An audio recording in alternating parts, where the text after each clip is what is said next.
जय हिंद दोस्तों। पिछले वीडियो में हम लोगों ने जाना था दक्षिण भारत के प्रमुख राजवंश के बारे में। आज के इस वीडियो में हम लोग जानेंगे सीमावर्ती राजवंशों का अभ्युदय और राजपूत राजवंशों की उत्पत्ति के बारे में। तो चलिए दोस्तों, आज के इस सेशन को यहीं से शुरू करते हैं। दोस्तों, वीडियो शुरू करने से पहले मैं आपको बता दूं कि ये हमारी एंशिएंट हिस्ट्री जो कि प्राचीन भारत की सबसे लास्ट क्लास होगी, सबसे लास्ट पार्ट है।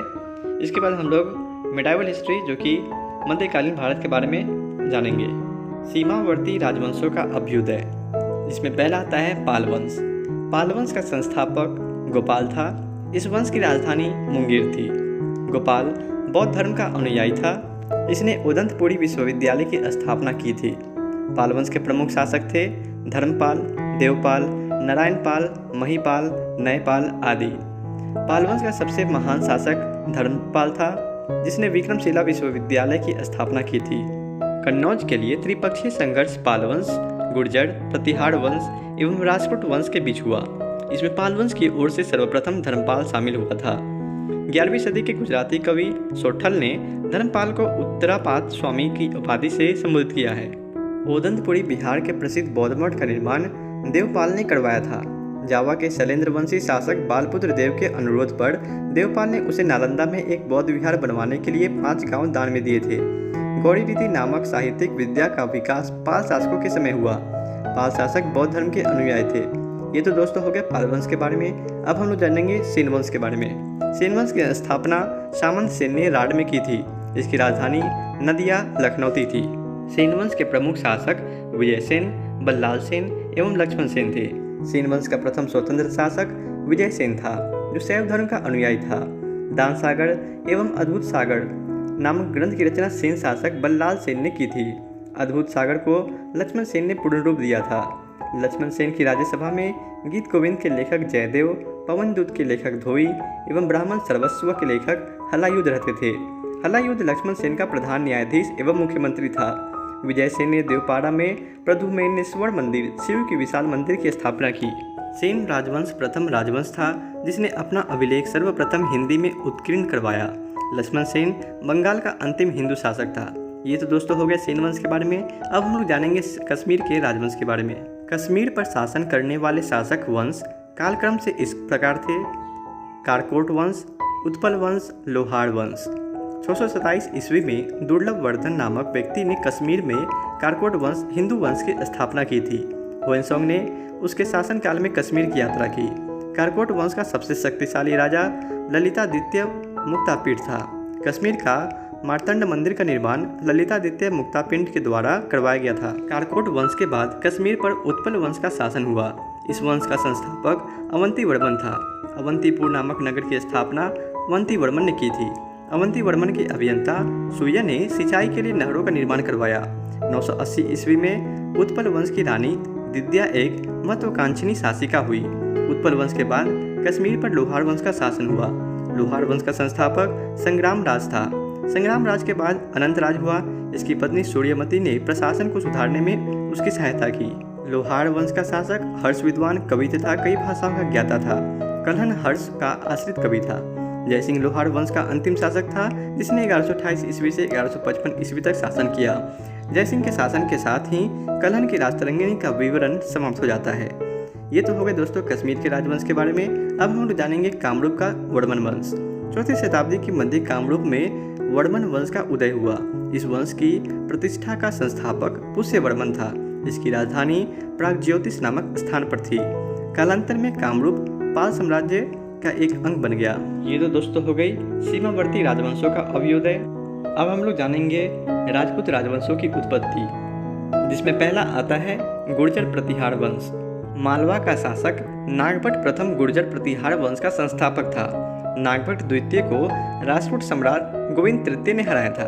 प्रतिहार वंश का सर्वाधिक शक्तिशाली एवं प्रतापी राजा मिहिर भोज था। मिहिर भोज ने अपनी राजधानी कन्नौज में बनाई थी। वह विष्णु भक्त था। उसने विष्णु के सम्मान में आदि वारा की उपाधि ग्रहण की। राजशेखर प्रतिहार शासक महेंद्रपाल के दरबार में रहते थे।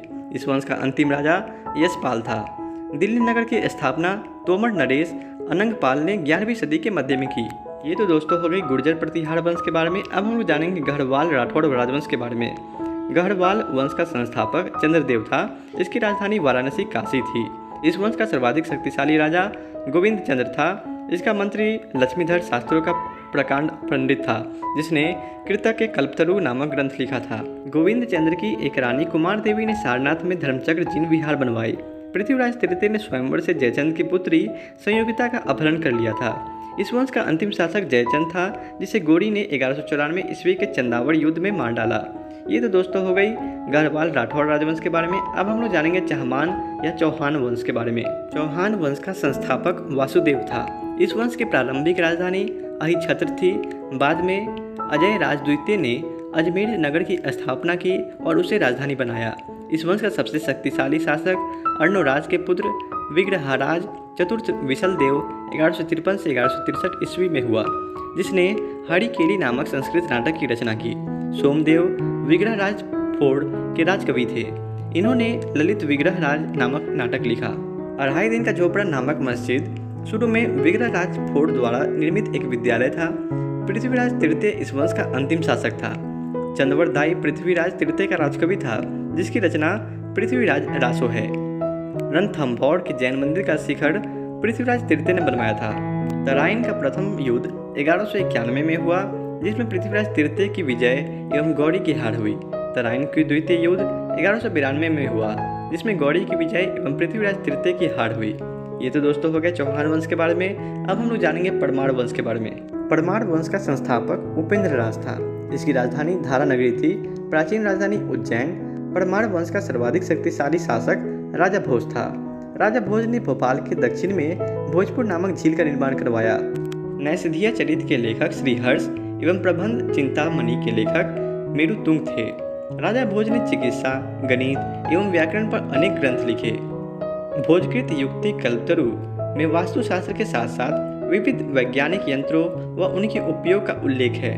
नव शासंक चरित्र के रचयिता पद्मगुप्त, 10 रूपक के रचयिता धनंजय, धनिक, हलायुध एवं अमित गति जैसे विद्वान वाक्यपति मुंज के दरबार में रहते थे। कविराज की उपाधि से विभूषित शासक था राजा भोज। भोज ने अपनी राजधानी में सरस्वती मंदिर का निर्माण करवाया था। इस मंदिर के परिसर में संस्कृत विद्यालय भी खोला गया था। राजा भोज के शासनकाल में धारानगरी विद्या एवं विद्वानों का प्रमुख केंद्र थी। भोज ने चित्तौड़ में त्रिभुवन नारायण मंदिर का निर्माण करवाया। भोजपुर नगर की स्थापना राजा भोज ने की थी। परमार वंश के बाद तोमर वंश का, उसके बाद चहमान वंश का और अंततः 1297 ईस्वी में अलाउद्दीन खिलजी के सेनापति नसरत खां और उलुग खां ने मालवा पर अधिकार कर लिया।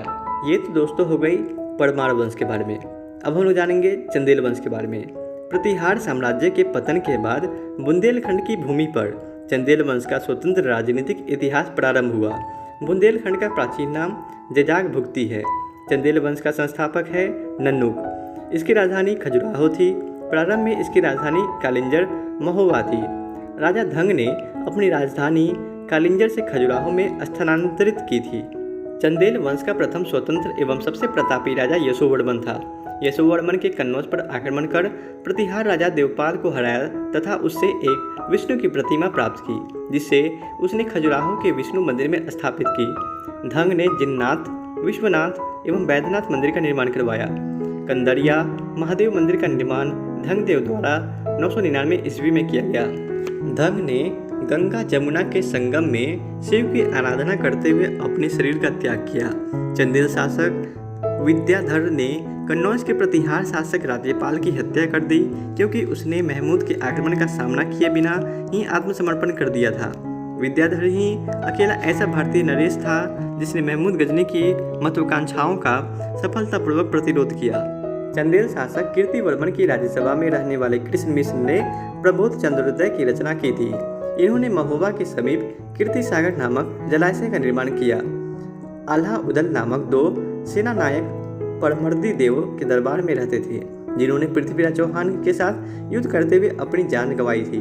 चंदेल वंश का अंतिम शासक परमर्दी देव ने 1202 ईस्वी में कुतुबुद्दीन ऐबक की अधीनता स्वीकार कर ली। इस पर उसके मंत्री अजय देव ने उसकी हत्या कर दी।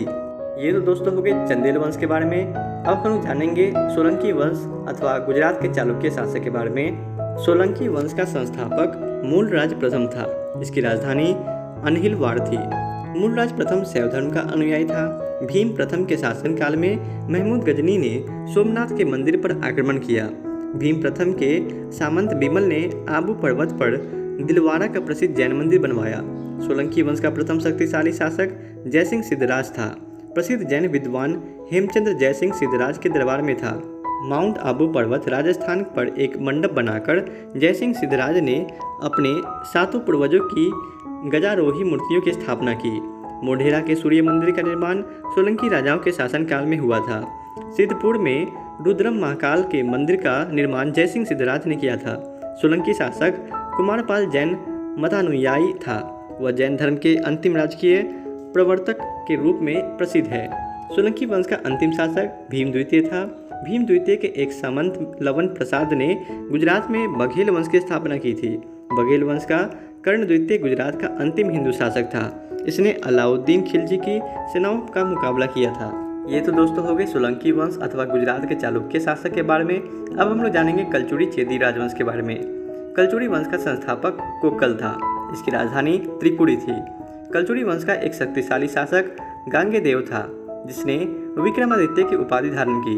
पूर्व मध्यकाल में स्वर्ण सिक्कों के विलुप्त हो जाने के पश्चात इन्होंने सर्वप्रथम इसे प्रारंभ करवाया। कलचुरी वंश सबसे महान शासक कर्णदेव था, जिसने कलिंग पर विजय प्राप्त की और त्रिकलिंगाधिपति की उपाधि धारण की।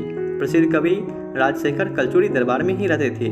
ये तो दोस्तों हो गई कलचुरी चेदी राजवंश के बारे में। अब हम लोग जानेंगे सिसोदिया वंश के बारे में। सिसोदिया वंश के शासक अपने को सूर्यवंशी कहते थे। सिसोदिया वंश के शासक मेवाड़ पर शासन करते थे। मेवाड़ की राजधानी चित्तौड़ थी। अपनी विजयों के उपलक्ष्य में विजय स्तंभ का निर्माण राणा कुंभा ने चित्तौड़ में करवाया।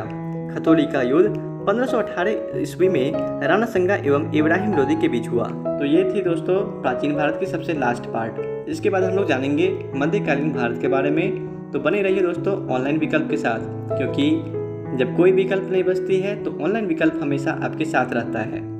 Thanks for watching this video. अगर वीडियो अच्छा लगे तो लाइक, शेयर और सब्सक्राइब करना ना भूलें। जय हिंद।